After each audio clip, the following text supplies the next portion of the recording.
he says this: if a truly just man lived, let him die as he lived. I might add that the just man will be scourged, racked, bound, and will at last be crucified.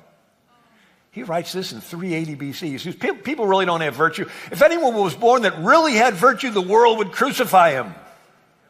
Isn't that amazing? So Plato, he concluded the best the people can hope for is a nice tyrant. And he called him the head of gold. And his administrators and military, his political crony, enforcer, deep state class, they are the arms and chest of silver. Together they make up the ruling class, and everyone else is the abdomen of iron and bronze. They are the ruled class. So socialism all goes back to Plato. It's a structured socialist society of a ruling class and a ruled class, and there's no middle class, right? Because the middle class has to be eliminated because they're the only ones that can challenge the ruling class. So the ruling class, they're above the law, they're politically connected, and they're supported by the commoners. The ruling class can do things like getting their hair styled when nobody else can.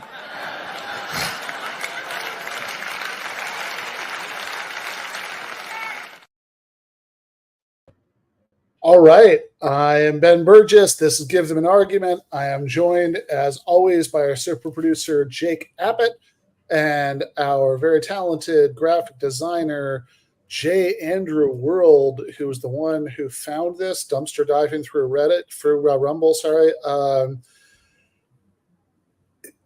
And do you know who this person is? No, I don't. I've apparently the guy who introduced him is a big fan, but I'm not quite sure who he is. Okay. Yeah, random Rumble guy, thinks that Plato starts socialism, and that what socialism means is that you have an authoritarian militaristic government and no middle class. So the guest that we're going to have on today, who's David Lay Williams, who wrote a very good book that I read to review. This is actually going to be, I will say, in the range of podcast interviews in general, and this show in particular. This is going to be a unusually well prepped one since I actually already wrote a review of this book. So it's like, oh man, I'm about halfway through. I think we could have a good conversation. Usually before the show, we're all backstage because we're in a studio. We make it look like we're in bedrooms or in our basement. We're in a studio, and I'm like, hey Ben, shouldn't you at least read a chapter or something from the book that you're talking about? And you're just doing lines and screaming at the staff, and he's. So it's nice that you actually read the book. Yeah, a little bit less rock and roll about the whole thing. Yeah. Exactly. But yeah, so Williams's book is called The Greatest of All Plagues, How Economic Inequality Shaped Political Thought from Plato to Marx. So, Williams, I suppose, and Rumble Weirdo are going to agree on seeing some sort of connection between Plato and, socialist concerns about economic inegalitarianism, although I think they take it in very different places. I don't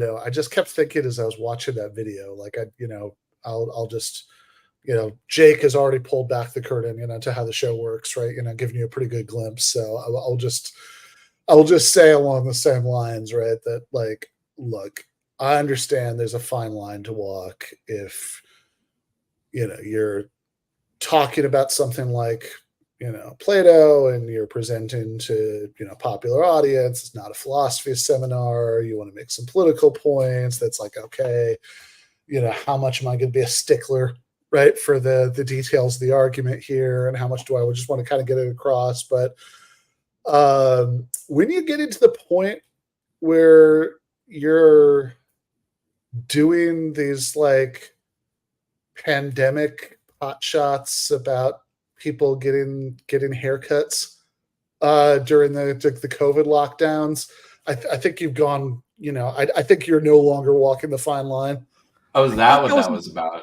I thought it was in Capital. I thought he was referencing Capital. Chapter 57, where Marx is talking about getting haircuts during the pandemic.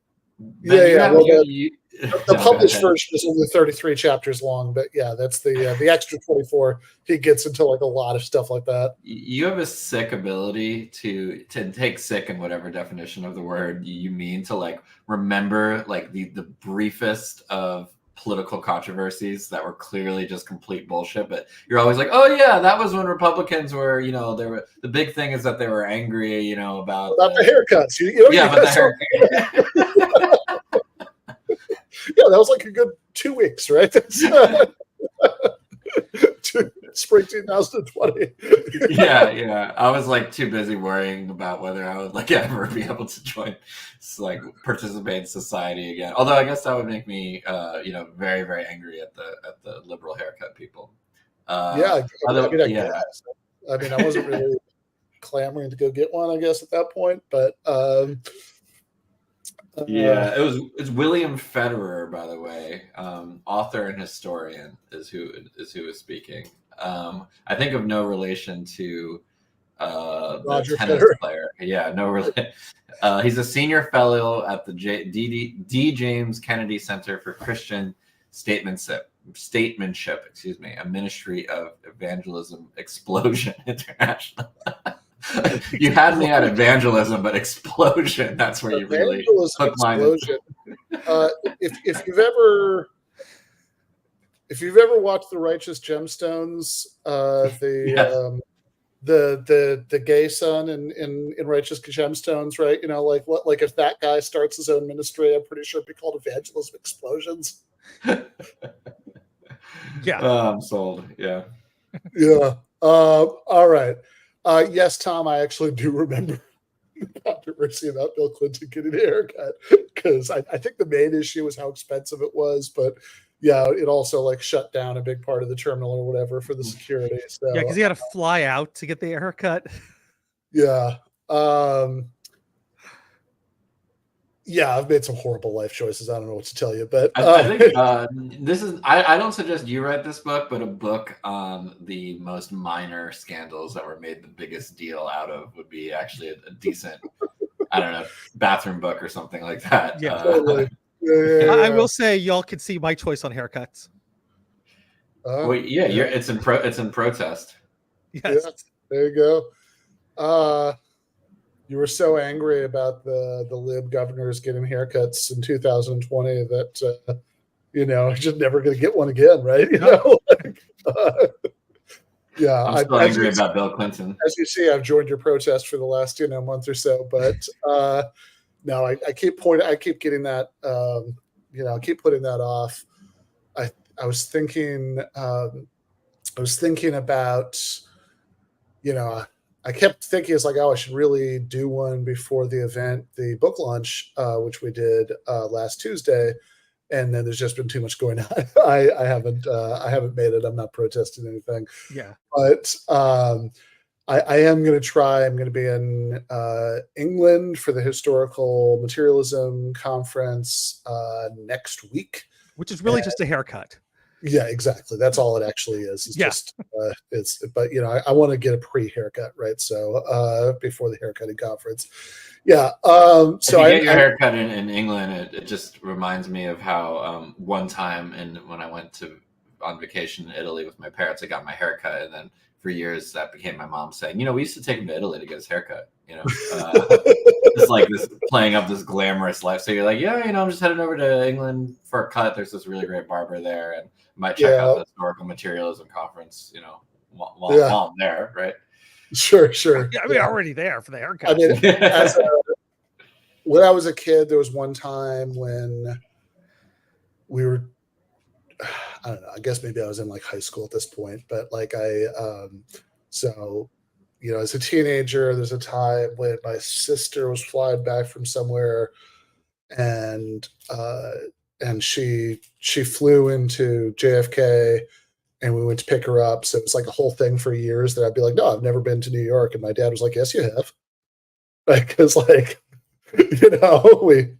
I don't know that we actually got out of the car at the airport, but like that can create a big argument, if you're arguing like with your partner or something about like how many states you've been to or something, and then you get those, well, we drove through it, or I don't. It can get very dicey. Yeah, fair enough. But yeah, we.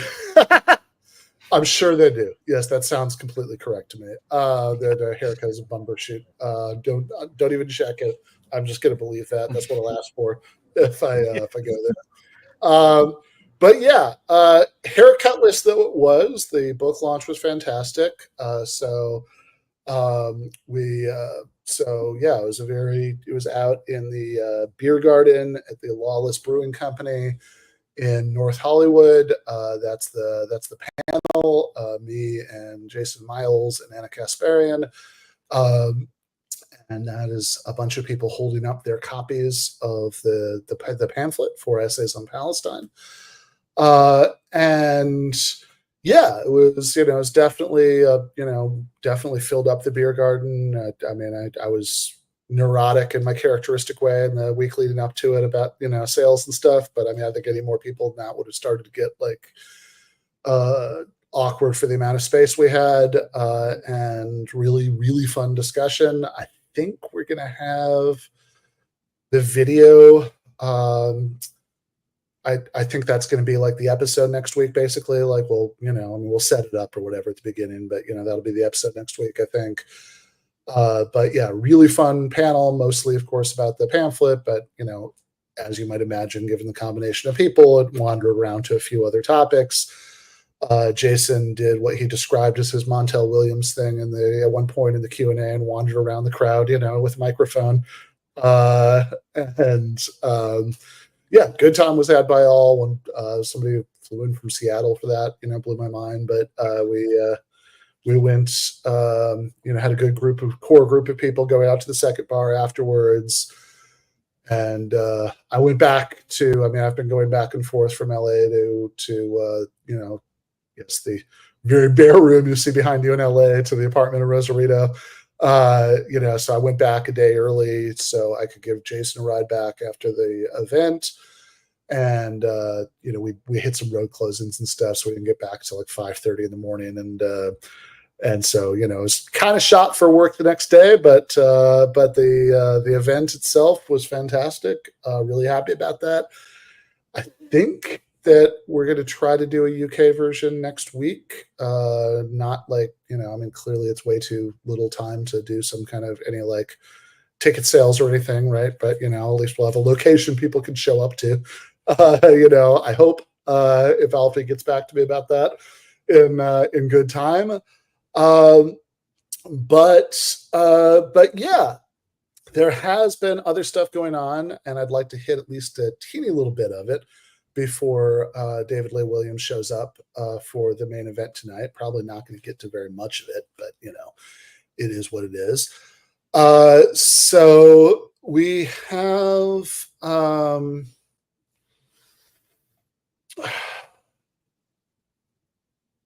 yeah, let's do sorry, I'm just kind of trying what do we have? So yeah, I was trying to decide. So we've got Bernie and we've got Trump. I guess we I can't tell the difference. Basically the same guy, yeah, right. Yeah. Well, yeah. It's kind of funny because the context of the Trump, of course, is his interview on Joe Rogan, which I have, I've listened to most of it. I'm actually writing about that for Jacobin, and it's funny, right? So I was in a little micro controversy this last week because there's this small radical publisher, Punctum Books, that was going to come out with this book, this anthology of essays edited by Matt McManus and Conrad Hamilton called Flowers for Marx. I was not an editor. I was just a contributor. But I wrote an essay in there called Analytical Marxism, Marx is Marxism, the Future of Scientific Socialism, G.A. Cohen's Contributions to Socialist Thought, just nerd shit, right? Like it sounds like. And last week, the publisher, like this is like literally years into this anthology being in development. The publisher announced that they were canceling it, the whole thing. They did, like it was actually about to come out. Like we were actually going to do like a book launch for that while I was in the UK, because most of us were going to be in the UK next week for the conference. That they were nixing the whole project. And they listed a few reasons, but one of them was that I had an essay in it and they couldn't associate themselves with my decision to go on Joe Rogan in 2022. So, that's got slightly canceled, not very canceled, since honestly, I think these books have pretty narrow readerships, in any case. And also I'm, cautiously optimistic that Matt and Conrad will be able to find another publisher for it.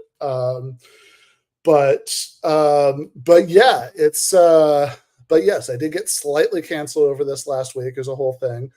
So I've been thinking about this a lot. And then Man Speaks to Other Man was pretty much the reason that I think that you're supposed to, I think that I guess the range of podcasts I'm allowed to go on goes from like Left Reckoning to, well, you could go. You could go on basically any corporate television show, right? Like based on, I don't think that they would have canceled you for appearing on like MSNBC or on CNN. Well, I have, and they didn't mention that. That didn't come up. That didn't come up. I mean, I'm not a huge fan of Rogan's worldview, but I would say that it's not a monolith piece for piece, some of Rogan's worldview is definitely better than some of the corporate media. So, I mean, look, if we're gonna call balls and strikes about this, the Joe Rogan Experience was never a platform that was used to advocate for invading Iraq or Afghanistan, and MSNBC definitely was, right? So. People have kind of memory hold that, but look into why like Donahue lost his MSNBC show back in the day, right? They were actually pretty flag wavy about the early war on terror. Yeah, they had the crazy hosts too, like some just far right wing insane people that they gave a show to. Yeah, I mean, they just kind of did this weird rebrand because I think they decided that Fox had that covered. And, Keith Olbermann was actually getting views, is what happened. Yeah. This is. I would love to believe that Bessner ended up on the Russian sanctions list to punish him for being on Bill Maher.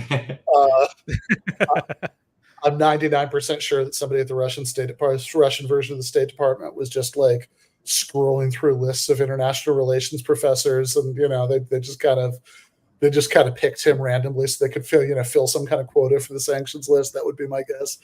But yeah, no, that is the. So yeah, I think obviously I think that's asinine and bizarre. I think that I think that if you look at somebody like Joe Rogan and his combination of views, I would just gently urge people who think that's totally beyond the pale to get out more. Next time you're in an Uber, talk about politics with your Uber driver. Next time you're in a sports bar, strike up a political conversation with a couple of the patrons. Ben, my book was canceled because they found out about this Uber driver I was talking to that just had disgusting views, and I didn't get out of the car. I didn't give him a 5. I gave him a 4-star rating. So. Yeah. No, there you go. Yeah. So it's like, I think that the way that somebody like Rogan is a bit all over the place ideologically is pretty common. I think most human beings are not all that ideologically consistent when you get right down to it. You're a bit of a weirdo if you spend all your time thinking about this and you end up having like a internally consistent worldview.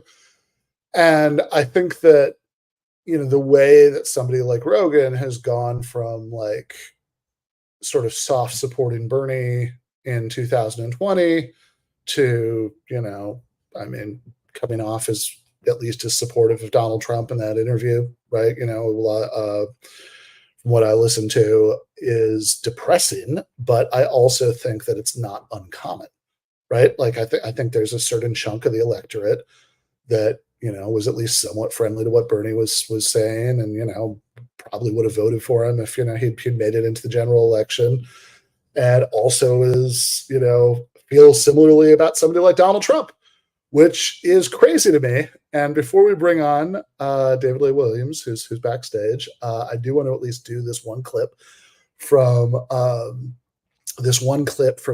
interview, right? Because there's a lot going on here, and most of the sort of luridly strange stuff in this interview, I think, has been done to death. You know, that, like, I'm sure nobody's watching this who hasn't heard about Trump saying he wants to be a whale psychiatrist, and I don't even know what, like, what are the other highlights there? It's like, you know, there's a lot of very luridly weird stuff over the course of this interview. I mean, there's also like 45 minutes of Trump kind of interviewing Rogan about different UFC fighters and which are better, which is actually kind of fun. It's like, I don't know that I've heard Trump express that much interest in anybody else's views before in an interview, but you know, it's whatever. It's fine. But to me, the most interesting part was this thing about tariffs, if you want to play that. The most beautiful word, and I've said this for the last couple of weeks, in the dictionary today, and is the word tariff. It's more beautiful than love. It's more beautiful than anything. It's the most beautiful word. This country can become rich with the proper use of tariffs. Did you just float out the idea of getting rid of income taxes and replacing it with tariffs? Well, okay. Were you serious about that? Yeah, sure. But why not? Because our country was the richest relatively in the 1880s and 1890s. A president who was assassinated named McKinley, he was the tariff king. He spoke beautifully of tariffs. His language was really beautiful. We will not allow the enemy to come in and take our jobs and take our factories and take our workers and take our families unless they pay a big price. And the big price is tariffs. And he'd speak like that, but he was right. And then around in the early 1900s, they switched over stupidly to, frankly, an income tax. And you know why? Because countries were putting a lot of pressure on America. We don't want to pay tariffs. Please don't. You know, believe me, they control our politicians. Yeah. So there are a few things that are notable here. One is, I mean, look, the idea that you could completely replace income taxes with tariffs. I mean, I don't think you have to be a free trade zealot to think that probably wouldn't go well, just in terms of the you know, like, immediate economic impact. But like, and, you know, also, I mean, the idea of replacing income taxes with tariffs, like, if you actually like think through the logistics of that, like, let's say it didn't crash, you know, the economy, like it, you know, you're still talking about like the biggest upward redistribution of wealth, you know, maybe in the history of changes to American tax policy, because you're saying, okay, we're going to stop doing this like progressive income tax that you know, that you have to pay more, you know, as you know, you have to pay a bigger percentage, you know, as you go up. And we're going to switch to this thing that's theoretically paid for by foreign companies, but like, there's no extra part saying also you're not allowed to raise prices, right? In fact, that's part of the point, right? To shield, you know, local capital by making the prices unaffordable. So it's like, yeah, you are essentially just passing this along to working class consumers, right? I mean, that's all that is, right? So it's the most inegalitarian thing you could possibly do. And also, like, the thing that drives me maybe most crazy about this is, I don't know if people remember, this was years and years ago, right? This is like the, GTAA season 1. But I interviewed Thomas Frank about his book, The People Know, A Brief History of Anti-Populism.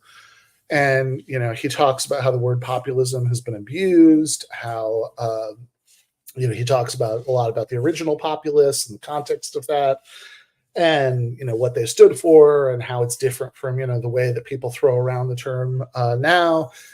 And of course, he spends a lot of time talking about the 1896 election, right, with McKinley, because that's kind of where, the original populists as a third party, ended up, kind of like essentially being assimilated, back into the Democrats, with William James Bryan as the, as the guy who was taking a lot of their issues, and McKinley was like the ultra reactionary candidate. I mean, that's why they're willing to really rally around Bryan to oppose him. Like, the McKinley campaign propaganda would show like the populists and Bryan people as like Jacobins, right? With the hats from the French Revolution, right? That's like, there's a reason why this guy ended up being shot by an anarchist. Like, it's the idea that Trump, the alleged populist that he loves and identifies with, William McKinley of all people, is just, I don't know. I know it's kind of a nerd point. I know most people who are watching this are just not registering this whatsoever, when they get to it. But like, it just really drove me crazy while I was watching it. Did Joe have any follow-up questions about William McKinley? I mean, it did seem like Trump was ready to, with his patented weave, careen to a new topic basically right away. But I'm assuming it didn't pique Joe's. It's No. like, oh, William McKinley. Tell me a little bit more about that. That's really interesting. Yeah, right. And yeah, let's talk about the Spanish-American War and how that fits into. No. I mean, basically, like, look, the good and bad thing about Joe Rogan is that he is super duper friendly and approachable. And he mostly just lets people talk. I think when you have somebody like Trump, that kind of ends up going very, like, who, the weave was on great display in this interview. And there were a few times that Joe kind of tried to be like, okay, but like, can we go back to the question that I asked 5 minutes ago? Right. But like, it was a pretty, it was like, he wasn't killing himself with the effort to do that. He just kind of made a few stabs at that. And yeah. Jamie, look up McKinley. Jamie. Yeah. Good guy. Yeah. I mean, and God, I mean, there was a whole thing in there where,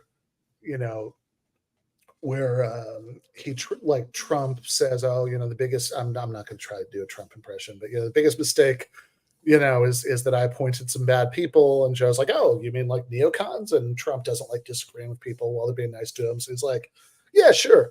And then like 5 minutes later, he's like, yeah, Mike Pompeo, he'll be in my next administration. It's like, well, okay. I mean, it sounds like neocons are okay now, right? And,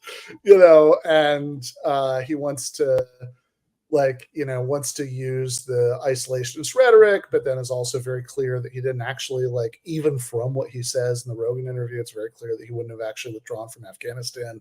He says, that we should have given up Bagram, air base. So, that sounds to me like you would not, in fact, have completely ended that war, right? I mean, if you have a military base in the middle of a hostile area, so the whole thing was kind of maddening. But like, also, I would just say, with regard to the Punctum Bush issue, yeah, guys, I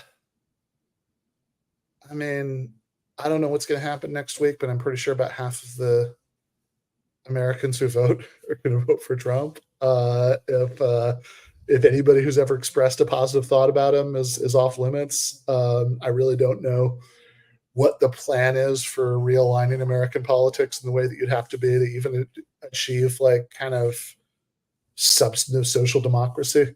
Never mind anything that goes beyond that. So, I don't know. Do better.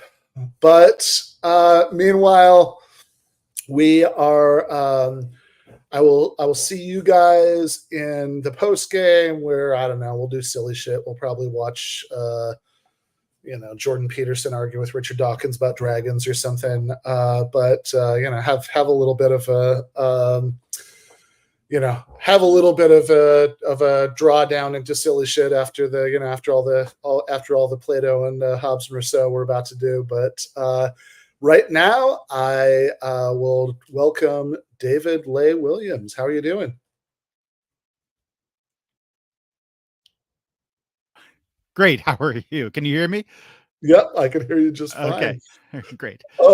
So yeah, David is the author of this very good book, The Greatest of All Plagues, How Economic Inequality Shaped Political Thought from Plato to Marx. And that's and yeah, I wanted to get into this. So I actually just recently finished writing a review of the book, which is excellent. It's kind of a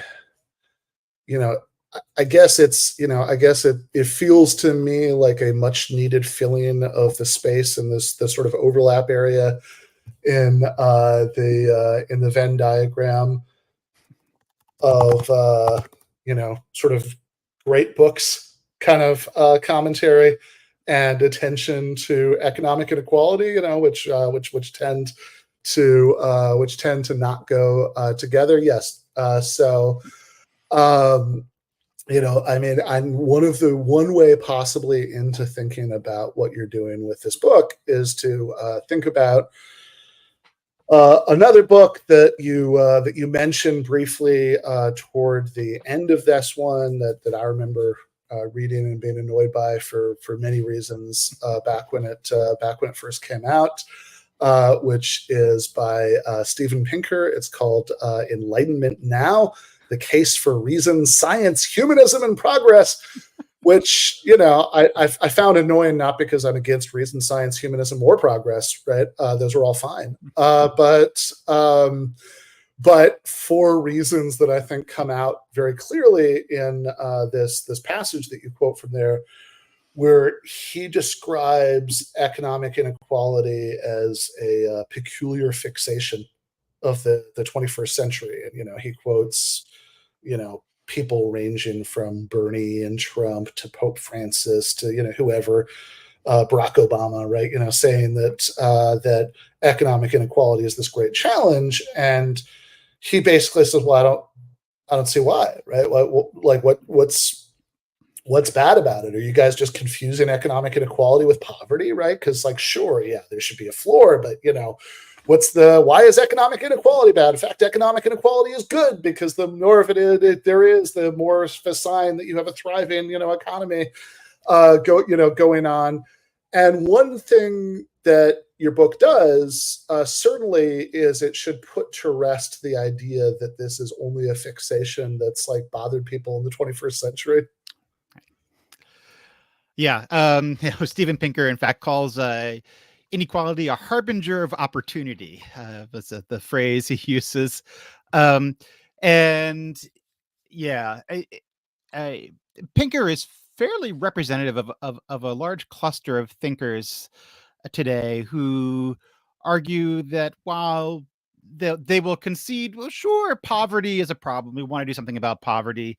But the fixation some people have about inequality is totally out of bounds, inappropriate, and ungracious in light of all that a growing economy has been giving us for the last 3 centuries or so. So this book pushes back against that. And, Pinker's a great example to use because Pinker says he wants to reclaim the Enlightenment for all of us in the 21st century, that, it's given us, reason and progress. And humanism and lots of wonderful things. But he very selectively skips over those passages in the folks that he celebrates in that book. Adam Smith being a pretty good example of one, where those thinkers say, of course, inequality is itself a very serious problem, and not one that can simply be dismissed or cast aside in light of these other things that might be achieved in modernity. And in fact, as Enlightenment thinkers and people well before then and well since have been arguing, as I try to outline in my book, which you've read, it turns out that this is a very persistent theme in the history of political thought. And that Venn diagram you were suggesting, right, of concern about inequality on the one hand and a kind of canonical political philosophy on the other, that's my happy place. Where those two circles meet. And as I argue in the book, there's a very consistent concern about inequality in the canon, in places where we may not even remotely expect it, like Plato or Hobbes, for example, and that we can actually learn a great deal from going back and reviewing these thinkers on this issue, and these passages that we tend to overlook when reading, the classics. If you're reading Hobbes, you're going to read about the state of nature, you're going to read about the Leviathan, but you don't actually always focus on those passages where he talks about the complications that are introduced in a commonwealth when trying to maintain peace and even maintain sovereign authority, where inequality threatens to upset those goals for Hobbes. So, but I'll stop talking right now and leave room to ask questions. Yeah. So I think one productive way to do this would just be to start where the book starts, right, with Plato, because in the same way that you were saying about Hobbes, this is just not this is not somebody that you normally think of as being concerned about these issues, right? I mean, I think just kind of superficially, if you think about Plato and political philosophy, you think about, philosopher kings and, guardians and, expelling the poets from the city and all that stuff, right? But, you don't think about economic inequality. And so, in this, but this is actually where the title of the book comes from, right? The greatest of all plagues. So, what is where does the concern about inequality come in with Plato? Why and in what way, right? Does he think inequality per se would be a problem? Because one thing that becomes very, very clear here is right at the beginning of this kind of Western great books canon, where I think it's very easy to assume that Marx, sure, but before that, right, that it's very easy to assume that this stuff is absent, that you it's very clear that when he's talking about inequality, no, he's not just talking about poverty, right? He's talking about inequality, right? It's not just that the place that the floor is set is a concern, but it's the distance between the floor and the ceiling. Yeah. So yeah, thanks so much. And I love to talk about Plato. He's one of my favorite philosophers, and for some predictable reasons, but other reasons, that not everybody has come to fully appreciate about him just yet. So you asked the question, how did Plato come to care about inequality, right? So one of the first things I do in my chapter is and I do this to some degree with all the authors in this book, because I try to put them in its historical context, what's going on with economic distribution in ancient Greece and specifically ancient Athens. And if we can situate Plato in that historical context, we can understand why he devotes so much attention to it. And so if we go back and look at, ancient Greek history, right? Of course, the two big city-states in ancient Greece are Sparta and Athens, two cities Plato knew very well. One at Athens he lived in. Sparta was Athens' nemesis, and they fought a 30-year war together, Athens versus Sparta, the Peloponnesian War, for the first couple decades of Plato's life. Right? He grew up during the Peloponnesian War between these two ancient superpowers. So I start the chapter on Plato by exploring the history of Athens and Sparta, respectively, and their respective struggles with, of all things, inequality, which is documented by the ancient Roman historian Plutarch, drawing on ancient Greek sources. And Plutarch discusses the two famous, celebrated lawgivers of the ancient world, Lycurgus in Sparta, Solon in Athens. And these two lawgivers, according to Plutarch, were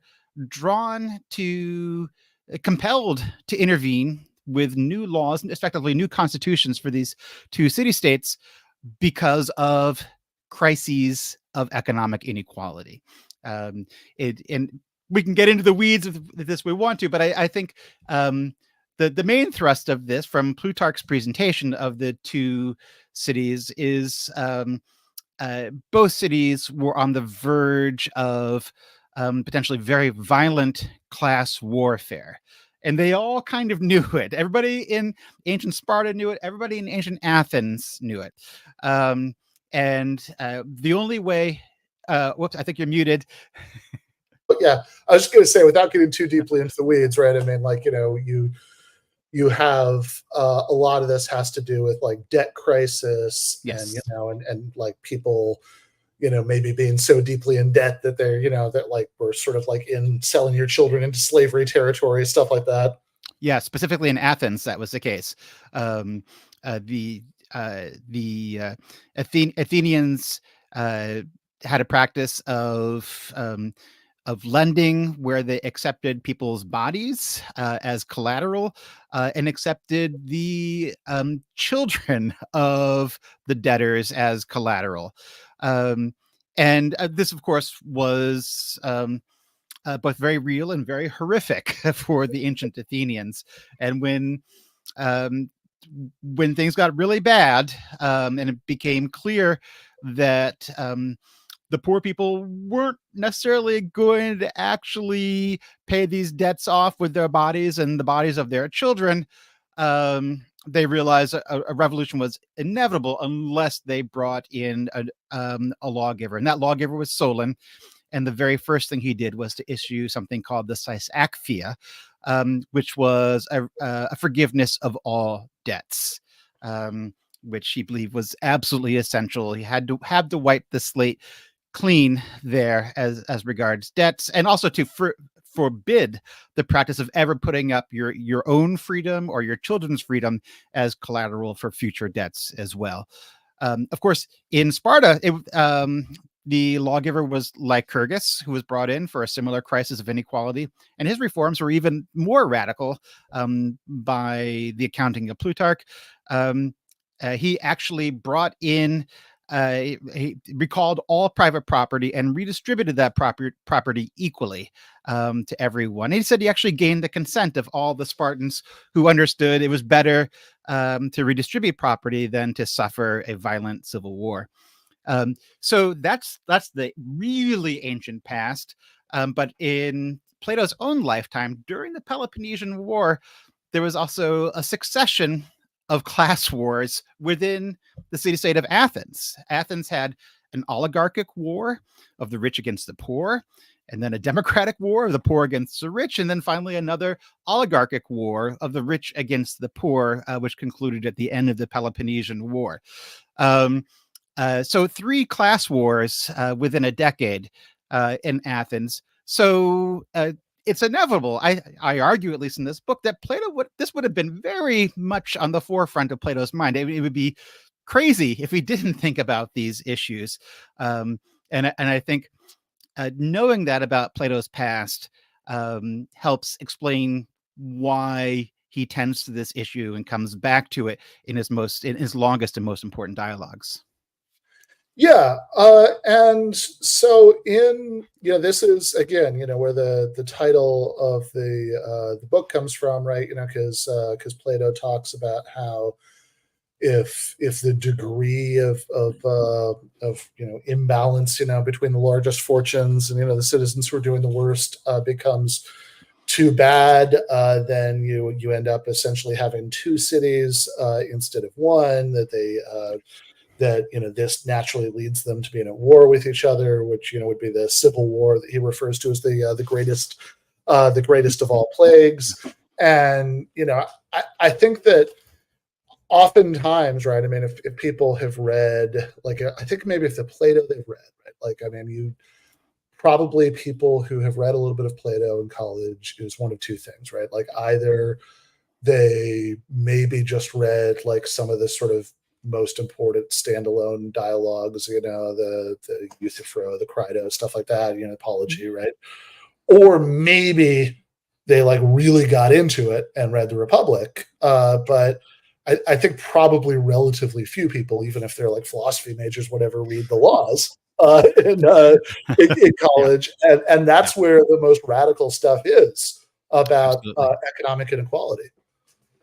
Yeah, so that's a great point. And I have to say that absolutely one of my ulterior motives in writing this book is to get people to read beyond the better known and maybe more accessible books and move on to the long, boring books or so-called boring books. I don't think they're boring at all, right? And this would apply to Plato's Laws, but Adam Smith's Wealth of Nations, Marx's Das Kapital, John Stuart Mill's Principles of Political Economy, right? These are not, typically books that people read, right? I mean, an undergraduate, might very well read the Communist Manifesto. They're not going to read Das Kapital. An undergraduate will read maybe On Liberty, maybe Utilitarianism, but they're not going to read the Principles of Political Economy. And as you suggest, they're going to read the Republic if they're really into philosophy, but extremely unlikely they're going to read Plato's Laws. Now, that being said, the Republic certainly touches on these issues, right? And that little bit of Plato that you cited a couple of minutes ago about an unequal city not being one city but two cities, a city of the rich and a city of the poor, that's in the Republic, right? Plato absolutely says that there, and he clearly opposes economic inequality and acknowledges it as a serious concern, but it's in the Laws where he gets really serious about it. I think in the Republic, as I argue in my book, there's a lot of trust placed in the philosopher rulers to handle this as they need to, right? But in the Laws, there's no pretense of having rulers like that around. It's a much more earthy, realistic or practical dialogue, as people tend to describe it, which involves a lot of legislation because he doesn't trust political power. He doesn't trust rulers in the Laws the same way he does in the Republic. We're going to have to legislate for this. So we're going to need laws, and those laws are going to have to specifically target inequality. Yeah, and some of those laws targeting inequality, I mean, like there are caveats that we can and probably should get into here, but like not to bury the lead, right? I mean, like he goes so far as like if it turns out that if you like that citizens should be able to take each other to court to, if you've exceeded the limit of like 3 times as much wealth as the poorest citizen, or 4 times as much wealth. Yeah. Sorry. 4 times as much wealth as the poorest citizen, then you should be able to take that person to court and get most of that wealth taken away because, more than 4 times is an unacceptable gap in Plato's eyes, which is really something to think about. Since we're living in a society where where hundreds of times, right, is the average, right, for CEOs and ordinary workers, and I mean I think that is incredibly striking, and there are certainly important caveats here that one you get into in the book, that he since he is very worried that you could trying to move too fast to redress these things could the cure could be worse than the disease as far as social disorder goes. So this is specifically something he's suggesting for new cities being being started out. And of course, really the kind of the big one, right? I think probably from our perspective is that all of this is about citizens, right? That there's he's writing in ancient Athens, which is a society that has I think one of the biggest slave classes in the history of the world, right? And they're just not even in this discussion, right? It's but they're not part of what he the community that he's worried about divisions in and all of that stuff. But that said, I mean, this is right at the beginning of the story, and this is a very, very deep level of concern about inequality per se, right? Not poverty, not I don't know, violations of whatever you think correct procedure should be for advancing through the ranks, right? But economic inequality, to an extent that I think would be very weird if you were getting your sense of this stuff from reading Steven Pinker or Hayek, who you quote in the book as saying that he's ranting about socialism. He says all this concern about equality is totally foreign to the traditions of Western civilization from the Bible, or Bible and the Greeks onward. It's you have the most important Greek, right? The guy, Whitehead thought all of Western philosophy was footnotes to, right? It seems very, very concerned about this topic. Yeah, it's right there. And yeah, it's I find it somewhat astonishing that we haven't really come to terms with this at all. And it's not for lack of critics of Plato. I mean, people have been criticizing Plato ever since Aristotle. Although very interestingly, Aristotle in the Politics does nothing but echo Plato on his critique of inequality. I could have easily had a chapter on Aristotle in addition to Plato, but I thought he was echoing Plato so much. I thought it would either be a very short chapter or I'd be repeating myself too much. But absolutely. I mean, it's right there. I mean, Plato's the first serious political philosopher in Western civilization, right? He's the first person to really write in a systemic way about politics. And the fact that it's right there in Plato, and not incidentally, right? But to the point where he says, look, if you don't solve this problem, your republic will be consumed by the greatest of all plagues. I mean, it's right there from the beginning, and it kind of sets a tone, I think, for the subsequent development of Western political thought. Yeah, I mean, it is interesting. I will say, on Aristotle, that since the book is from Plato to Marx, that if you read Capital, other than some British factory inspectors, pretty much the only people that Marx is ever quoting positively, right? The only people he has nice things to say about in Capital are pretty much David Ricardo and Aristotle, right? That's the that's about it. And Aristotle in particular, I mean, he's actually really effusive about, right? I mean, he refers to him several times as the greatest thinker in antiquity.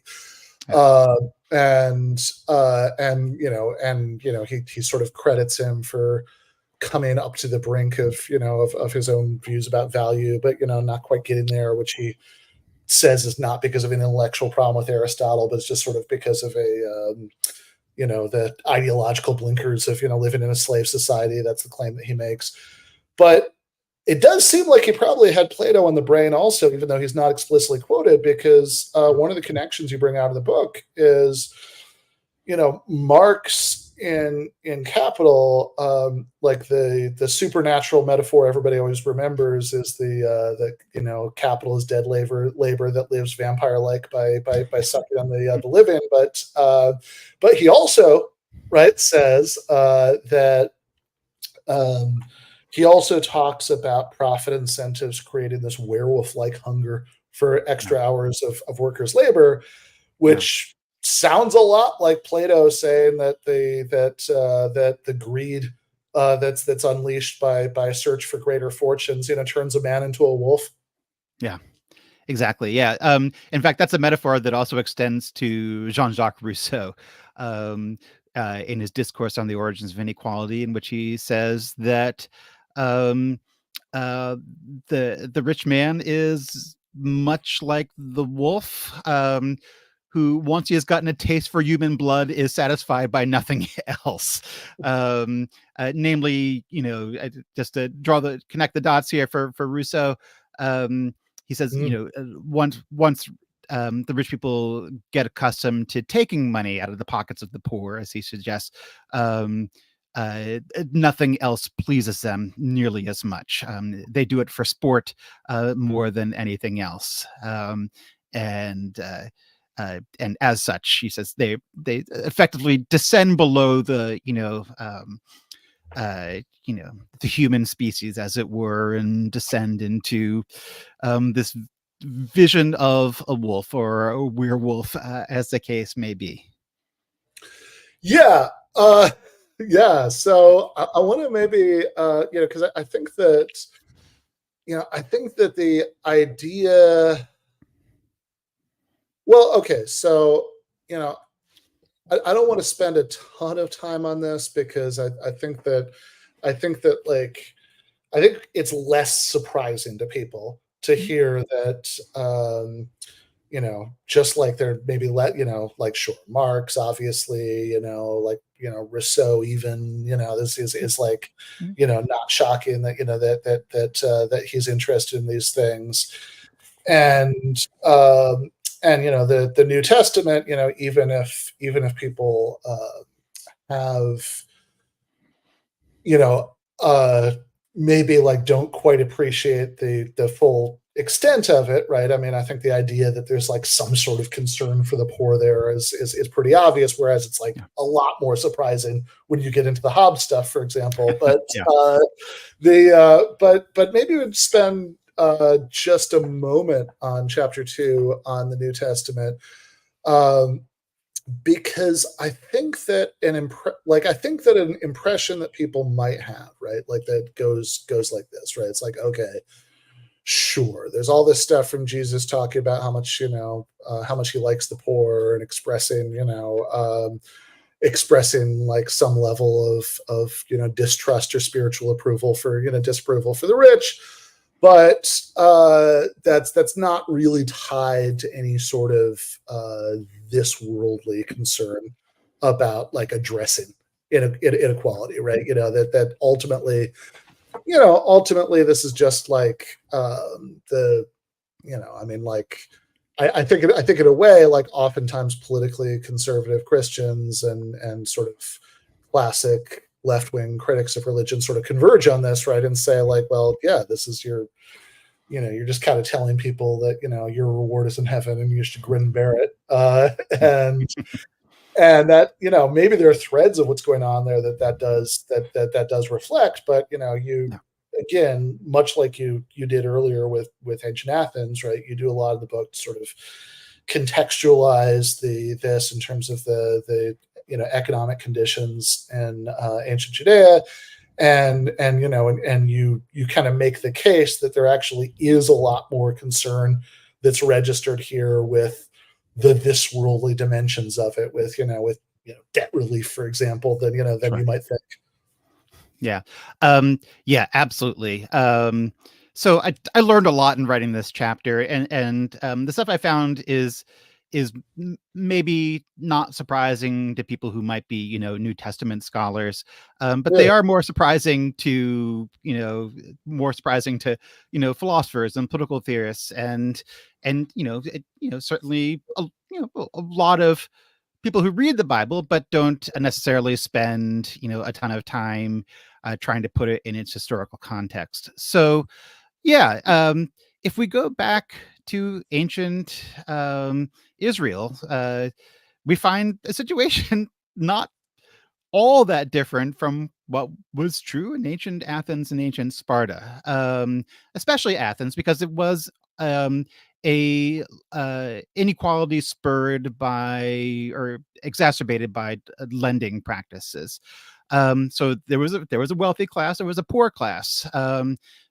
Most people in Galilee, where Jesus lived, were pretty poor, right? They're fishermen and basic craftsmen and the like, and a lot of peasant farmers, and the lives of peasant farmers was very much contingent upon having successful harvests. Those successful harvests didn't always come. There were droughts, there were bad years. And what happened, according to historians who, have studied this pretty carefully, was that there were bad harvests, and poor people appealed to the rich for money. And by the way, just according to ancient, Hebrew law, the rich should have just given money to the poor. They didn't. They said, we'd be happy to lend you money, but gosh, there's these old laws, on the books from Leviticus, that say, and Deuteronomy and Numbers that say, well, there's two laws specifically, and I should enumerate these.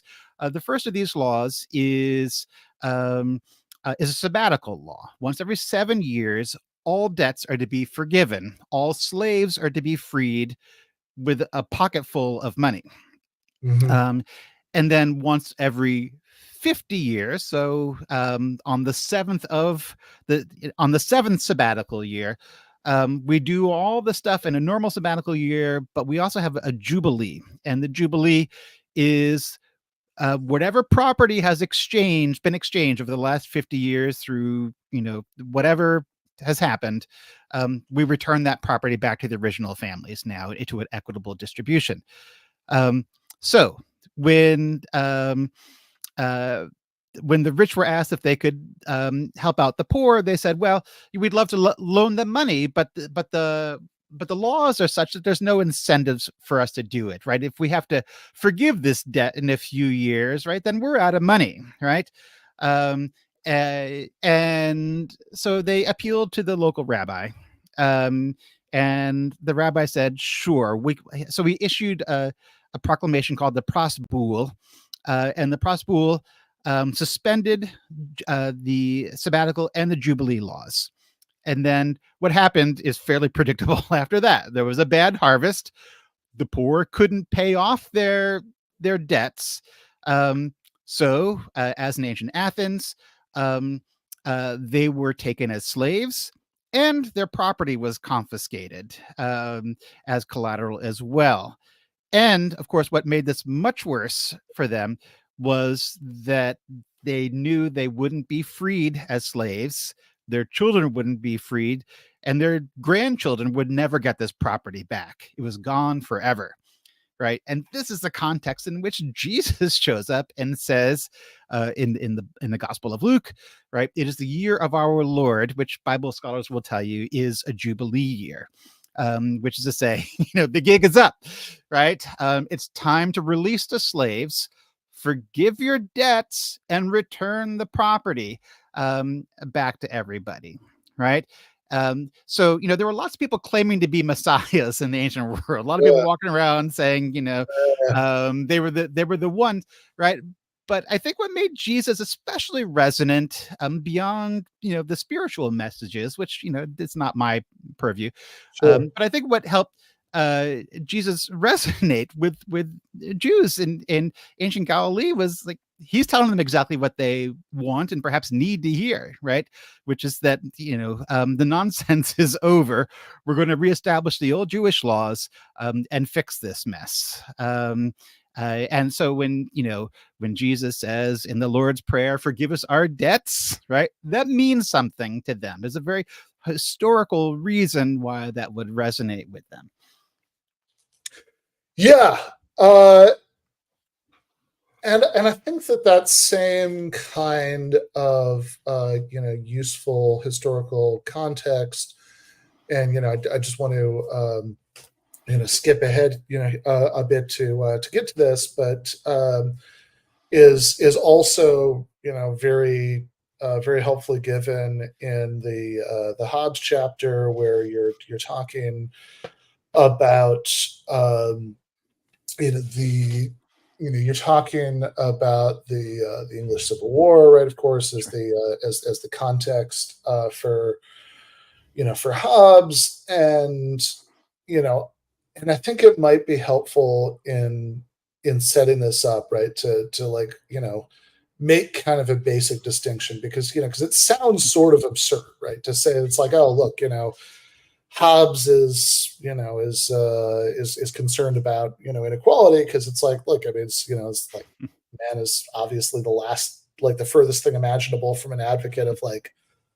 political equality, right? We all get to govern ourselves. He's not like what I don't know, like if you read like Eric Olin Wright's book Envisioning Real Utopia, is a phrase he uses a million times, is democratic egalitarianism, where you sort of have like this kind of it's like, yeah, we all like political egalitarianism, then we extend it to to economics. Of course, that's obviously very much not what's going on here, right? Is Yeah. Defender of like strong individual central authority. That's what he gets out of this experience of all this political tumult, that that we need that. But he's also concerned with disparities in fortunes as something that itself is a major feeder of chaos and social disorder. And while I think from a certain perspective, like you're looking at this from a certain angle, I think, okay, well, look, what is he really saying here? Like, this just sort of sounds like, okay, well, we can't let people get too poor and desperate, or then there'll be political disorder, which would be a perspective that there's no real sympathy, right? For the people, the people who are on the bottom end of inequality there. Mm-hmm. But there is, again, more than from a sort of superficial glimpse at Hobbes's ideas than you might think. I mean, right? I mean, it's like kind of shockingly, right? You mentioned he actually goes as far as to say, like, to endorse the idea from medieval philosophy that actually, in fact, if you're sufficiently poor and desperate, it's like fine for you to steal to support yourself. Yeah, which a doctrine which he gets from St. Thomas Aquinas, of all people. Yeah. Which is surprising, because Hobbes is generally very dismissive of the scholastic philosophers, right? He thinks they're really off on almost all the big points. But it's fascinating that that's the one doctrine of Aquinas that he got right. right. Yeah. So yeah, it is a real surprise. I think maybe this chapter will be the most surprising to some people, that Hobbes would turn out to be a kind of economic egalitarian, right? For the reasons you outlined, right? Is that we never think of Hobbes as being an egalitarian philosopher, because he establishes a political regime where all the power is concentrated in the hands of a Leviathan, which he says ideally is a single monarch, right? Yeah. Which sure doesn't sound very egalitarian. And of course, it's not in political terms. And this is one of the things that gets worked through a little bit in the book, which is that, being an economic egalitarian does not necessarily imply economic being an economic egalitarian does not necessarily imply being a political egalitarian. They can certainly go together, but people from a vast diversity of political viewpoints still kind of all agree that economic inequality is a problem. So, yeah. As with the other chapters, I do some historical contextualization. I don't have to go through all of that.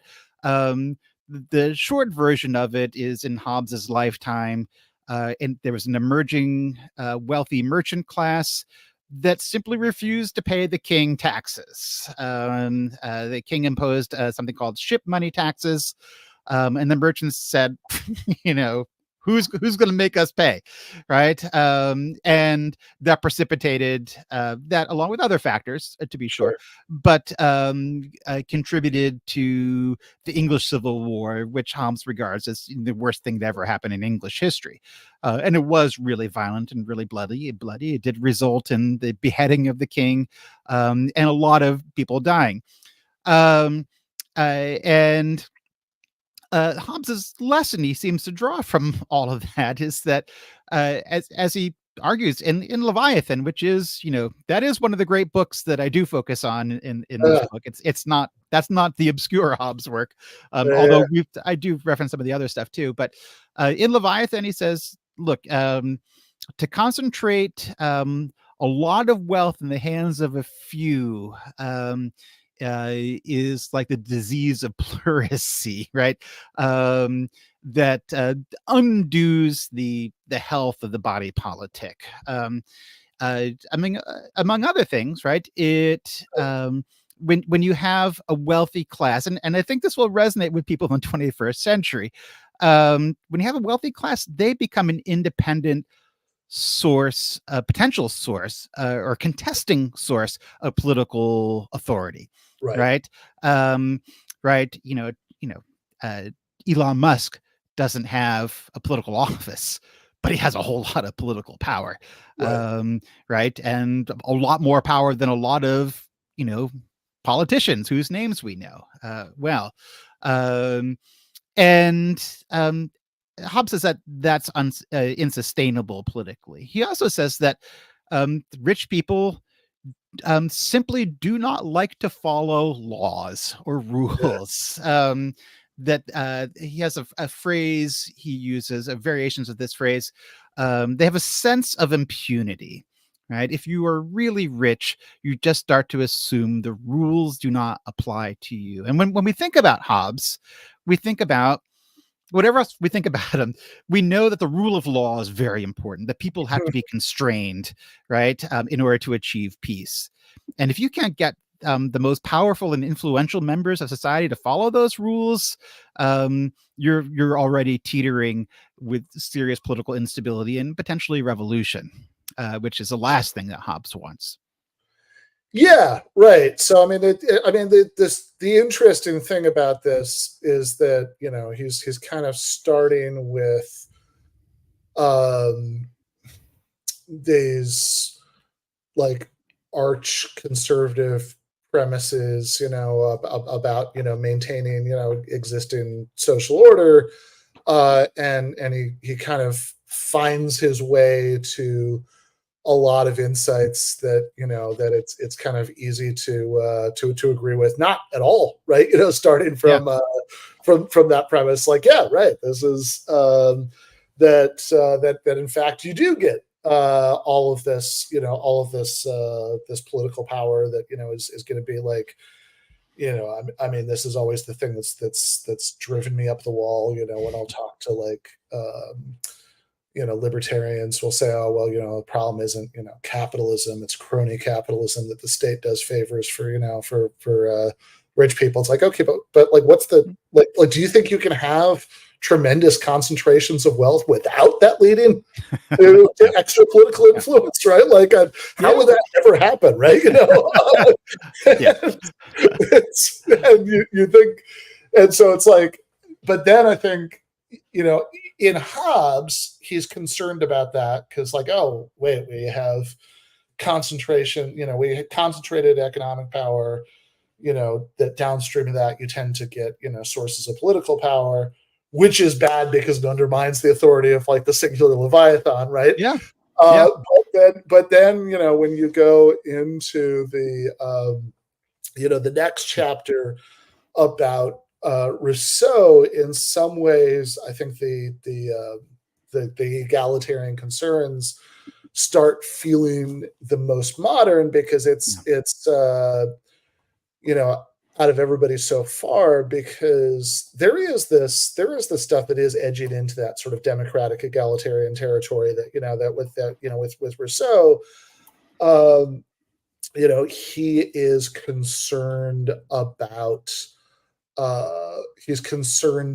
economic power, sort of per se, right? That he says, like, he has this really there's this really powerful line you quote several times where he talks about how like, you don't want to let inequality get to the point where some people have enough wealth to buy other people, and other people are desperate enough to want to sell themselves.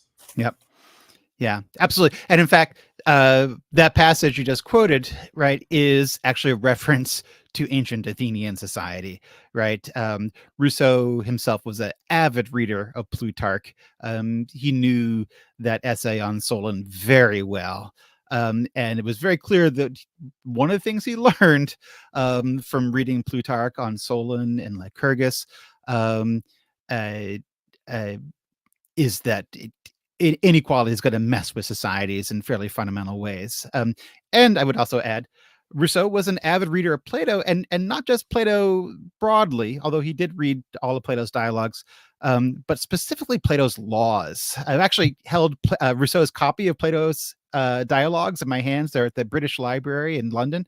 And the laws is heavily annotated by Rousseau. And he marks those passages specifically where Plato's characters are talking about the problems of inequality, and Rousseau is marking them approvingly, like, of course, yes. Naturally, that all makes a lot of sense. But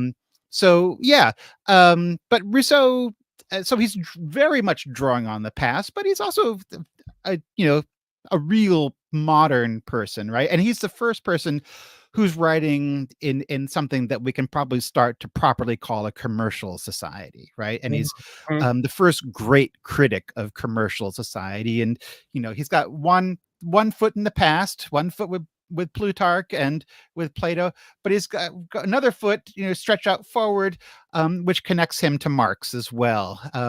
Marx doesn't so much cite Rousseau as an influence, but Engels certainly does. Engels absolutely sees that connection, says every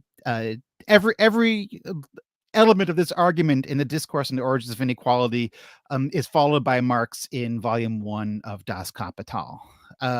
So Plato's stretch out in both directions. But I think one of the most striking things about Rousseau, and certainly something that makes him modern in the relevant sense, is his diagnosis of the problem of meritocracy. Because there's a lot of psychological stuff going on with inequality in commercial societies that Rousseau really hones in on, right? It's not just that they're rich and poor, as there have always been, right? As Jesus says, the poor will always be with us, right? But it's a psychological experience of being rich and poor in a commercial society that takes on new dimensions for him, right? It's that it's not just there are rich people, but the rich people think they've earned their fortune, right? And that they're better, right? They're smarter and they're more industrious, right? And the poor need to be told in commercial societies, right? It's not Rousseau saying they need to be told this, but of course, the people who are winning at this game, who turn to the poor and say, well, I'm sorry, but you're just not very smart and you don't work very hard. So, you get what you get. And of course, that's experienced, as Rousseau describes, and I think in painful detail, right, as existentially deflating, right? You're being told by society that you're worthless. And Rousseau wants to shout from the rooftops, you're not worthless as long as you're a good citizen, right? But nobody's really backing him up on that. What people are yelling from the rooftops is, well, you're poor because you're worthless. And of course, that's a thread that Marx is going to pick up on his myth of the two kinds of people on Das Kapital. Yeah, and I mean it's also interesting because this is this is 2 chapters later, right? But you sorry, there's the all right, I guess just 1 chapter later, but yeah, you have a that you've but this is also something you kind of teased this at the beginning when we were talking about Steven Pinker, right? That this is also something that Adam Smith of all people is very concerned with, right? That the sort of psychological dimensions of in a highly unequal commercial society that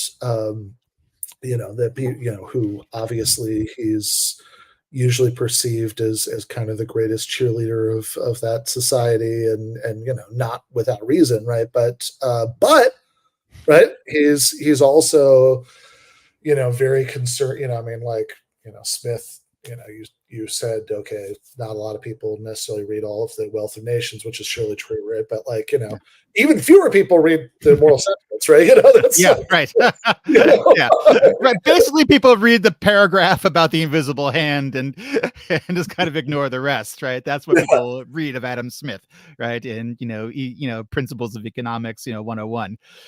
But Smith is writing a lot about this, and he's and he's actually very concerned about the virtues of moral philosophy, and he certainly spends enough time thinking about it, and is certainly attuned enough to thinking about moral psychology that even if he isn't, he's certainly not prescribing any sort of radical measures to deal with it, right?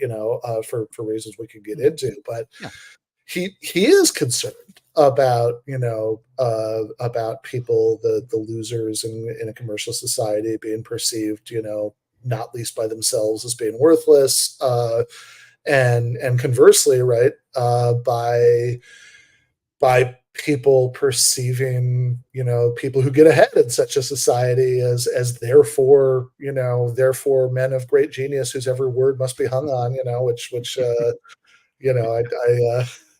I mean, I kind of think about the, if you click on any Elon Musk post on Twitter and look at all the sycophants, and the replies, right? It's you can kind of see what he's talking about there, right? Yeah. The such as was that there, that he's tremendously worried that people are going to admire wealth, people admire the holders of wealth for holding wealth and sort of mistake that for a form of genius or virtue. Yeah, absolutely. In fact, Smith specifically says that the tendency of people to greatly admire the rich is one of the greatest threats to civilization. It's a real problem. He says that in Theory of Moral Sentiments. But there are lots of problems with this. But I think the problems for Smith begin with his commitment to what he calls mutual sympathy in his Theory of Moral Sentiments, right? That if society is going to work, people have to, who live in the same society together, have to care about one another to a degree, right? They have to have sympathy, right? And the Theory of Moral Sentiments is all about trying to cultivate, exploring why it is and how people come to have sympathy for one another, and different things that can be done to try to encourage people to feel those sympathies. But he gives us an anecdote fairly early, I think on the second page of Theory of Moral Sentiments. It's very revealing.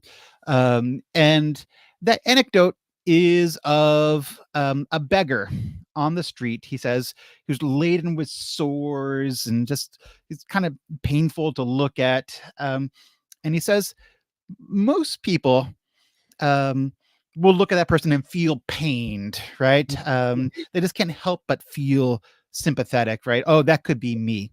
But who can't feel sympathetic to that person, according to Smith? It's really rich people. And he says that they can't feel sympathetic to the beggar because they cannot imagine themselves in his position. They literally cannot imagine it. In fact, when they look at him with disgust, right? And not only they're not inclined to help him, but they're inclined to think the very worst of him. Of course, this image of this beggar laden with sores that the rich man is not helping is actually I'll show this on the screen if I can manage, is actually the cover image of my book, right? It's this image from the Gospel of Luke. And there you can see in the corner is Lazarus, who's holding out an alms dish, a poor man, right? And then you see the table. There's a banquet of very rich people enjoying a sumptuous dinner. They have servants bringing them out food, right? This is in the Gospel of Luke, right? And this is a story that, in the words of Jesus, it's being related, right? And Jesus explains that the rich man simply refuses to help the poor man despite his obvious pain and hunger. And then he says, following the story, both Lazarus and the rich man die. And Lazarus, the poor man, is greeted at the gates of heaven and gets to enjoy, communion with God. And then the rich man goes straight to hell. Yeah. So I think Smith is clearly, this is one reason I have the Bible chapter in there, because this imagery certainly returns and these stories return. But it really sheds a lot of light on, I think, what Smith sees as a real problem with inequality. And for him, it's nothing short of a pathology, inability of the rich in any way to acknowledge and address the suffering of the poor, that only becomes worse the more money they have. Yeah. And of course, what is true is that Smith is he clearly sees the problem, right? He clearly worries about the problem, but he doesn't, he's willing to endorse like a little bit of state action to address it, a little bit of progressive income tax, things like that, but not much, right? It sort of seems like his view is that look, poverty is a big problem, inequality is a big problem. We can do something about absolute poverty, since if we have economic growth, that'll take care of that over time.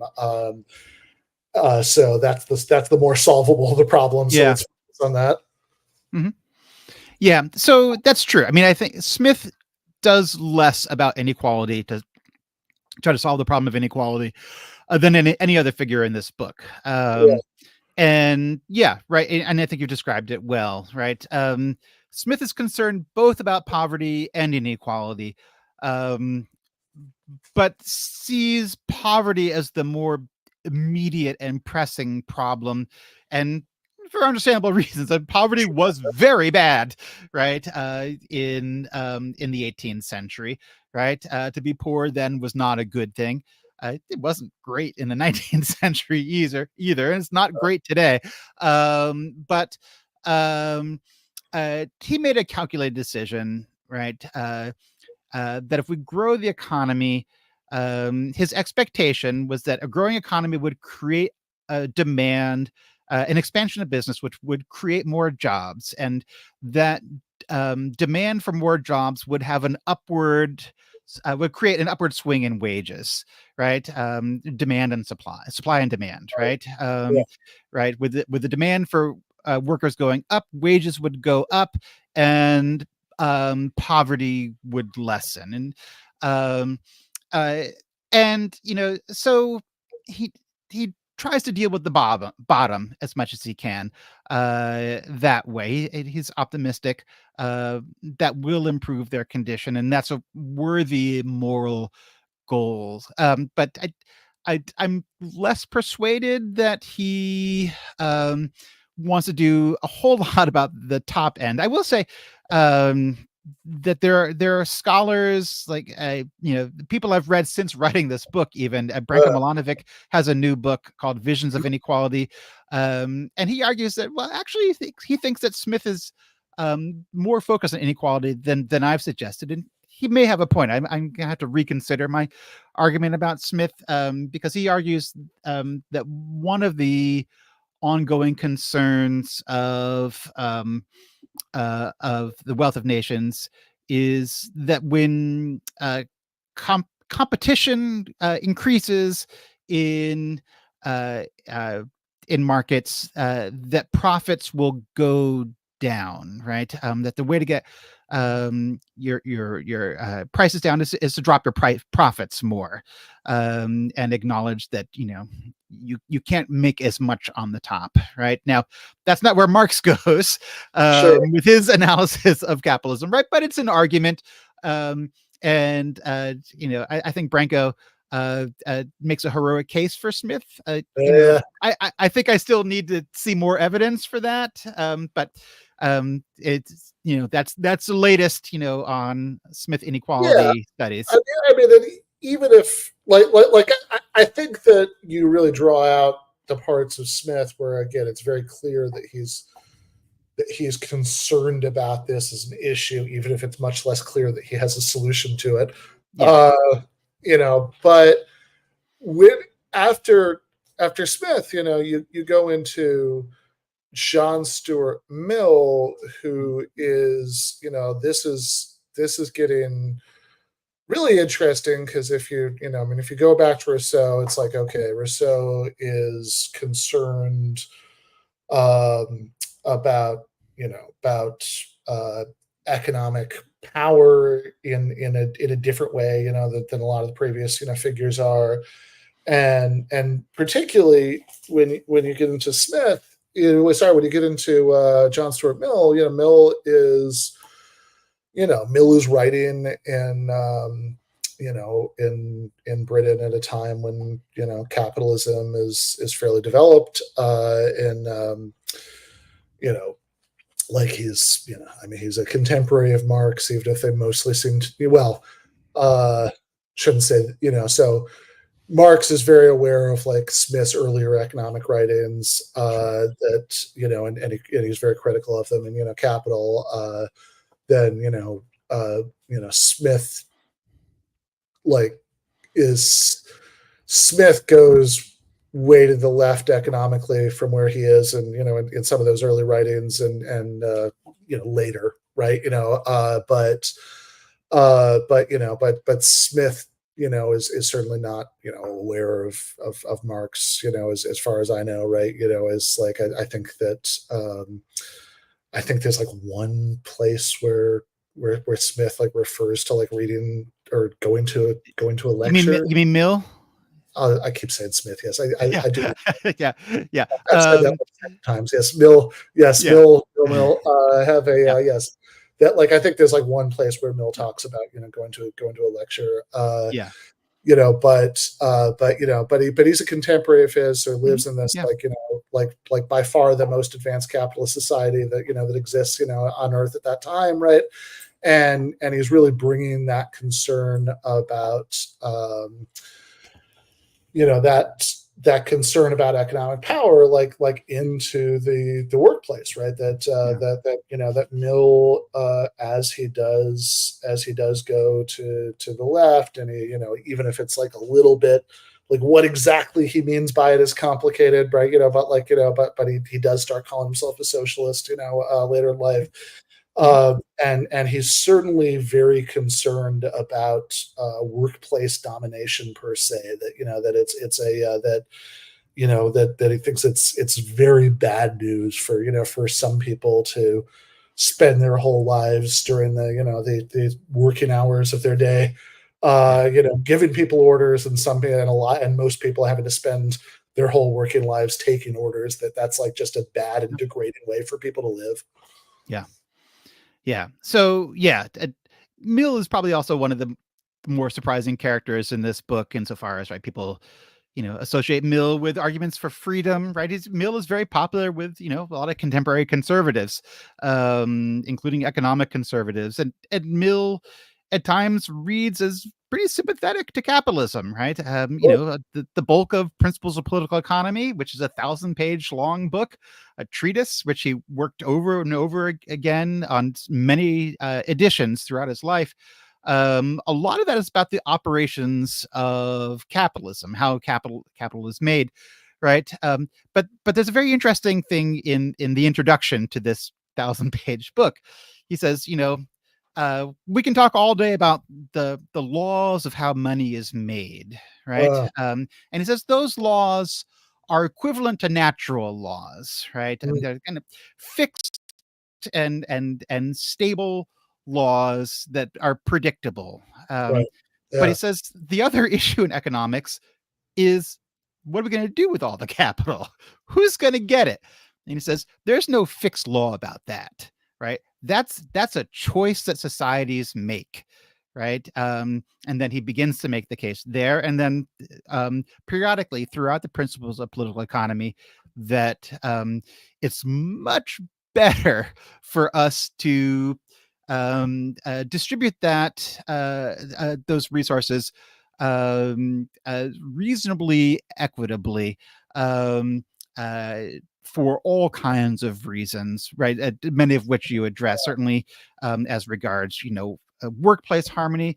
But he also thinks that, capitalism will work better if the wealth is distributed more equitably. It's look, if workers have a stake in the company, like they own part of the company, right? And one of the things he argues for is for worker co-ops, right? Companies owned by and operated by the workers themselves, right?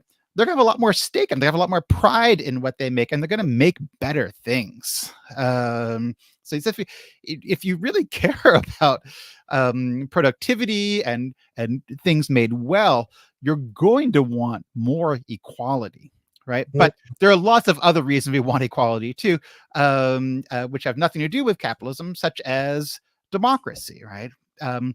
Mill is a believer in democracy, although of a certain sort, right? But he suggested one of the greatest threats to democracy is concentrated wealth, right? And he has an extended discussion of what he calls class legislation in his considerations on representative government, where he says the rich just want to control all the legislation, and they want to design those laws to favor themselves and become richer. It's a fairly predictable thing, right? So if you want to stop that from happening, you can't have large concentrations of wealth. But he also says there's lots of other arguments. He thinks it's unjust. It's unjust for lots of reasons. It's unjust because it's unfair. Nobody deserves to be rich when they're born, although that's how most people make their money. But it also affects judicial judgments and just about every level of society. The poor are subjected to systemic injustice, and the rich benefit from systemic injustice. Yeah, and so with Mill, you have this at least this vague hope that in the future, the economy will drift in this more egalitarian direction, that more people will form worker cooperatives, things like that. Yeah, and some level of willingness to endorse politically confrontational strategies to bring about reform, right? But you do say when you're setting up Marx that Marx is really fundamentally different from all of all or just about all of the thinkers that you talk about before him, in the sense of seeing class conflict not just as a sort of worrying result of letting economic inequality get too big, right? But as itself as an engine for addressing it, right? Yeah. In a way that you just don't get with the with the people who came before, like maybe a tiny little bit with Mill, but certainly certainly just about nobody before that. And obviously, there is a lot, that's going to be, that's going to be very distinctive about how, Marx, thinks about these things. But, one of the things that makes your presentation of him most interesting to me is the continuities, right? Like, okay, Marx clearly is, like, Marx clearly thinks that, structural features of, of a capitalist economy are explanatory of things that happen in that economy in ways that like aren't analyzable down to, to a lack of individual virtue, right? That's the economic structure, right? Certainly true, right? But also, it's not like he doesn't have stuff to say about how that psychologically impacts people at the level of individual virtue, right? I mean, and it's a little much, right? To read some of these passages and say, oh, I don't know what you're talking about, right? No concern about like, like it's like, oh yeah, no, he doesn't seem to like. There seems to be an awful lot of judgment of people's people's character, what it does to people's character, even if the analysis sort of says, okay, the structural features of the economy are what's causing this to happen, but that doesn't mean that he doesn't notice or doesn't care about what that does to to individual human psychology. Yeah, absolutely. Yeah. Not to go, too deep into the rabbit hole here with the philosophers, right? But I mean, there's a noumenal Marx and a phenomenal Marx, right? To draw, on some Kantian vocabulary, right? And the phenomenal Marx, right, is that, right, there are structures in place in the economy that inevitably, compel people into certain kinds of behaviors, right?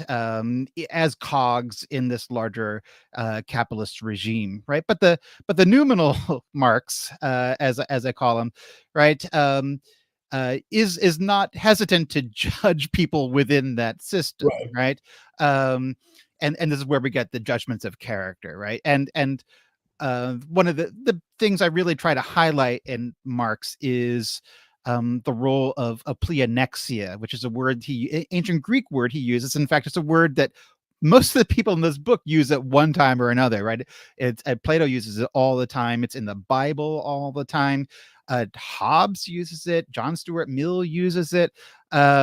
And pleonexia, right, is an ancient Greek word translated frequently as greed, although greed's not really emphatic enough for the ancient Greeks because it's an insatiable greed, right? Plato describes pleonexia in his Gorgias as being akin to a leaky jug, right?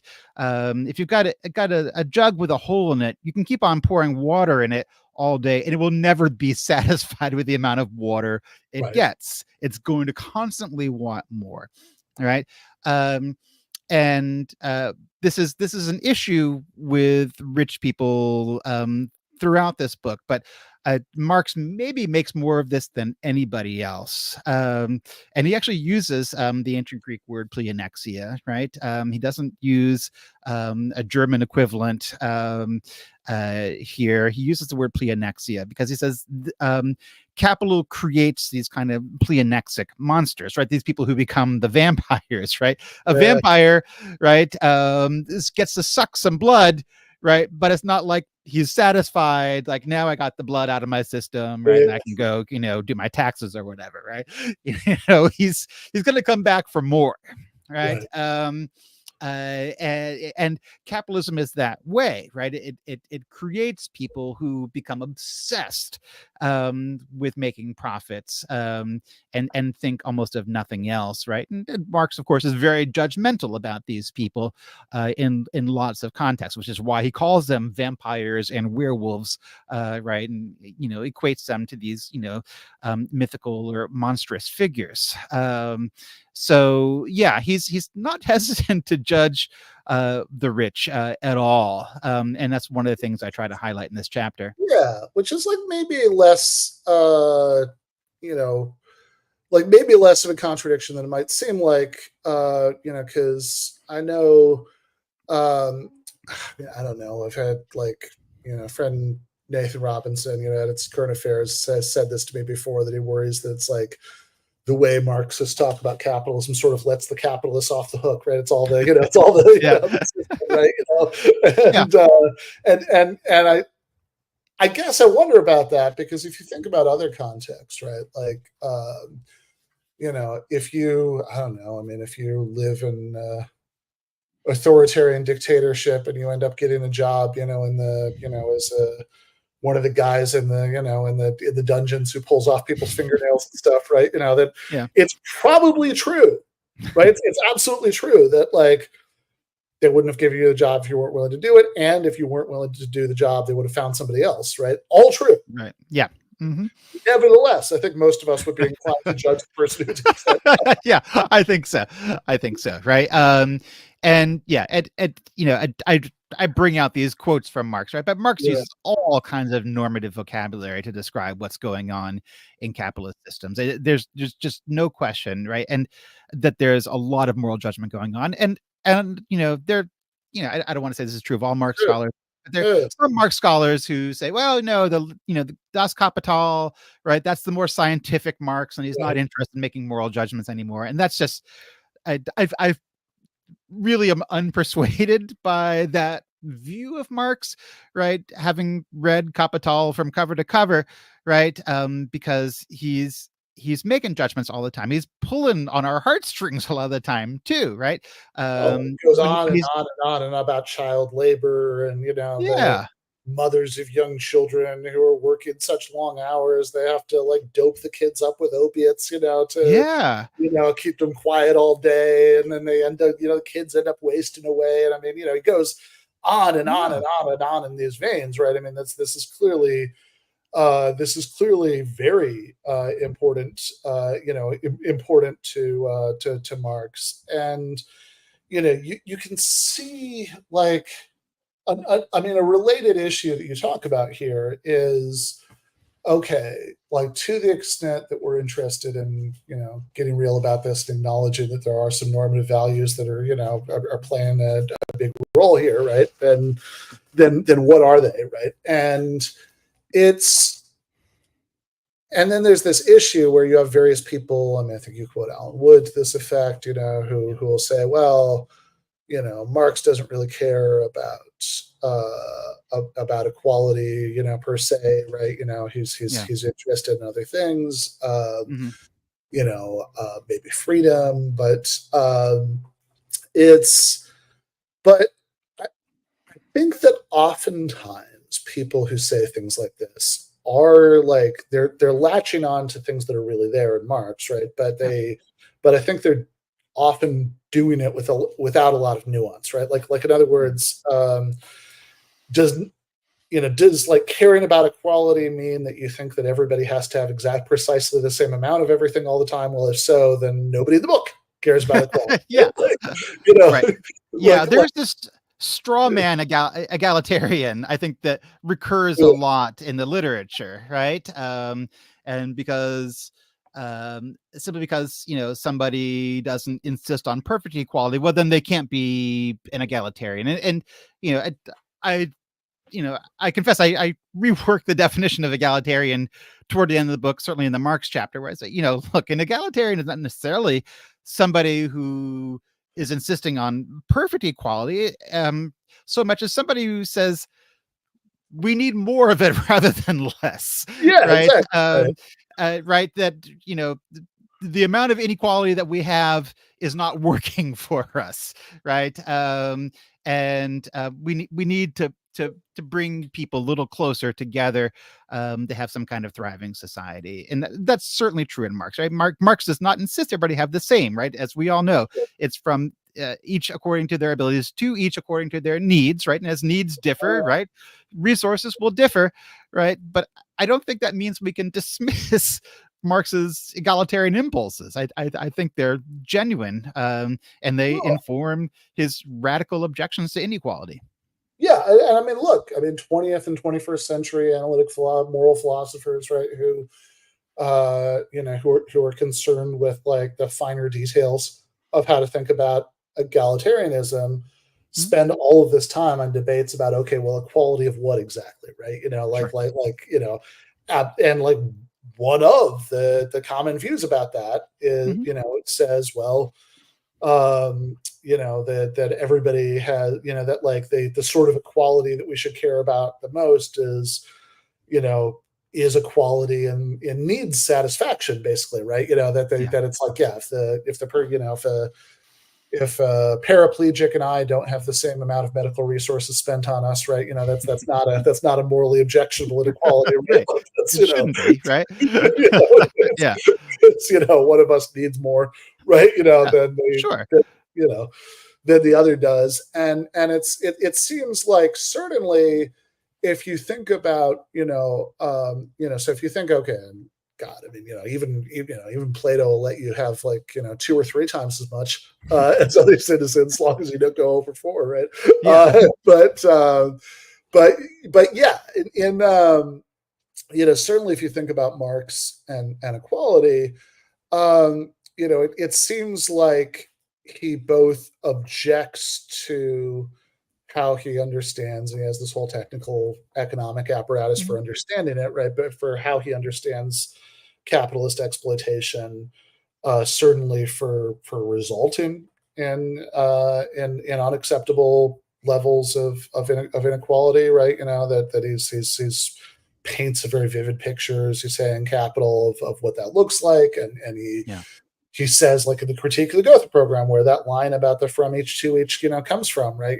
He says, like at the end of that discussion in the first section, he sort of says something that's like, okay, well, maybe, ultimately the kind of like all this sort of finagling about exactly how resources, how like income ultimately is distributed, consumption is sort of beside the point. What we should really care the most about is isn't the distribution of the means of consumption, but the distribution of the means of production. But while he's saying that, he says the level of, the kind of distribution we have right now is what you get given non-workers owning the means of production, right? And if we had, collective ownership, then we would have an entirely different distribution. And he certainly seems to be suggested that that's one of the reasons that would be desirable. And then conversely, the analysis, even in Capital, is that inequality is bad in part because it leads to exploitation. That you have to going back to that Rousseau line that you have some people who are desperate enough that they're willing to sell themselves to the people who can afford them. Absolutely right. Yeah. Right. And that suggests, right, one of the things I try to do in this chapter is really explain how Marx isn't coming out of nowhere when he's addressing these issues, right? There's a long tradition of addressing these issues. In fact, even the phrase "from each according to their abilities to each according to their needs" comes out of the Bible. It comes out of the book of Acts, right? Marx is not just coming up with all these ideas in a vacuum, right? He's speaking to a tradition, right? And he's drawing from Plato. He's drawing from the Bible. He's drawing from Rousseau. And he's even drawing from Smith. A lot of the passages where Marx is talking about how punishing labor is, he's directly quoting Adam Smith, right? So it brings people down to the lowest human level that they have to spend all their time doing this, so they can't diversify the tasks they're doing throughout the day and all that. Yeah, absolutely right. So one of the nice things about having Marx then at the end of this book is to show Marx in this context of intellectual history, right? Which is kind of a rare opportunity in writing about Marx, right? There's lots of books about Marx, and usually, I mean, and they can all be insightful in their own ways. A lot of it's about the debates among the various socialists who lived in the 19th century on the continent. But Marx is also engaged in this longer range discussion of the unequal distribution of resources. And I think to know him in that context adds something maybe new to our understanding of Marx. Yeah, that's great. Well, I was just thinking, that the Steven Pinker book we started out talking about. I think I got my copy of that at like an airport bookstore. Yeah, that's where you would find it. Yeah, I haven't seen.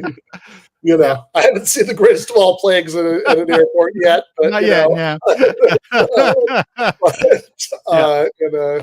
In a just world, it would get at least as much, as that.